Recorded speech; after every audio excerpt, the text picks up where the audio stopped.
Number 1 si Bongo. Talaga kasing maraming natulungan yung Malasakit Center. Legit po yun eh. Kalusugan. Isipin mo, Pilipino, wala ka nang pera. Magkakasakit ka pa. Malaking dagok sa'yo yan. Wala ka nang makain. Magkakasakit ka pa, tapos ka na. Kaya napaka-importante sa Pilipino ng kalusugan. Ito masama. Diba? Ito masama. Hinayaan pa nitong mga lintikas na ito. Ha? Mawala yung PhilHealth para sa ayuda.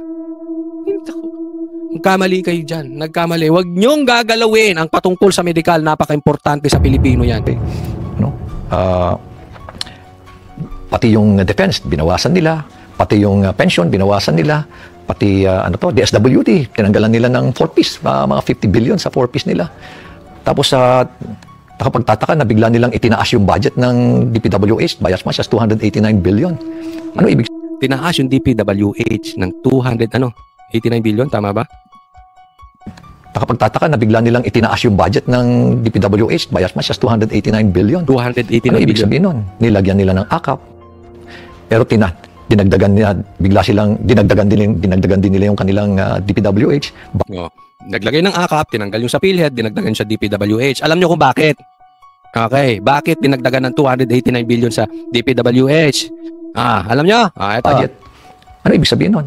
Simple lang ho yan. Ibig sabihin, pagkakapirahan na naman yan. Yung mga project na yan, alam nyo, yung mga project na yan, nakasawsaw na naman sila dyan, basta DPWH. 25%, 35%, 40% ang kinukuha ho nila. Kasi yung mga proyekto na yan, okay? Yung mga ginagawa dyan, mga kalsada, etc., no? 25, 30, 40% cut nila. So, halimbawa, may 100 milyon na proyekto. 40%, 40 million, akin na. Akin, okay? Yung 60, saan mapupunta? Diyan. Another is, ang nakakalungkot ho, sila pa ho yung kontraktor. Yung pa. So bukod sa 40%, sila pa kontraktor. O di kikita pa sila. Kalimitan. Sila pa yung mga supplier. Sila pa rin yung supplier. Kaya yung mga 40%, 35%, hindi pa ho yan. Meron pa hong dagdag yan kasi sa profit nila as contractor. Aabot pa huli yan additional siguro 15 to 20%. As supplier, sabihin natin another 15%. Kanila na lang hulahan. So another 15, another 20. So 40 plus 15, 55 plus 20, 75%. Ilan na lang mapupunta doon sa proyekto? Mga 25% na lang sa proyekto. 75% sa bulsa ng congressman. Calling, BBM. Yang pinsan mo, yan po ang kino-call out ni Mayor Magalong. 75% at yung mga amuyong, yung mga taga-tahol, yung mga kapwa buhaya ni Tamba ng pinsan mo, BBM, kung ang proyekto ay 100 million, 75 million punta sa akin. 25 punta sa pinapagawa sa proyekto. Ganong katindi. Ganyang kabuwakaw yung mga yan. Ganyang kabuhaya. Kung usapan natin dito, 100 million lang. Ay paano kung lagpas 100 million? Paano kung 500 million? Diba? So magkano ang kanila dyan? Nasa 425, tama ba? Hindi. 375 million. Diba? Habang ang Pilipino, hindi malaman kung kailan ulit kakain kinabukasan, naghahanap ng pera, hindi mapag-aral ang kanilang mga anak ng maayos, tapos mga ito kumikita ng milyon-milyon in a snap.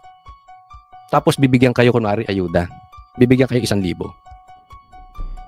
Yan po ang ina-explain ni Mayor Magalong. Huwag po tayo magpapaloko. No? Ganyan ho katakaw ang ating mga mambabatas ho ngayon. So, ganyan katakaw. Ngayon, pinagtatanggol pa ni Claire. Buti naiintindihan siya ni Magalong. Ako hindi ko maintindihan. Bakit mo ipagtatanggol? Nakitang-kita mo naman. Kasi sabi niya, nasa harap nyo na, Kitang-kita nyo. So, ibig sabihin, for Magalong, alam ni Claire na ang pinagtatanggol niya mali. Kaya ako hindi ko maintindihan si Claire. Ba't mo ipagtatanggol yung ganong klaseng korupsyon? Kahit ba trabaho mo yan Wala ka na rin bang dignidad sa sarili mo? Vlogger ka rin Kasama ka namin na nagtatanggol sa katunayan. Katunayan nga, binabanatan mo rin si BBM Asan ang sense of responsibilities na itong tao na ito? No? But of course, naintindihan siya ni Mayor Magalong. I respect that. Ako, ewan ko. Kayo ba naintindihan? Sagutin nyo. Naintindihan nyo ba si Claire? Unang-una, sino ho ba? Tanungin ko sa inyo. Sino ho ba ang namimili ng mga district engineer at regional director ng DPWH? Sino? Sino ang namimili? Di ba sila din?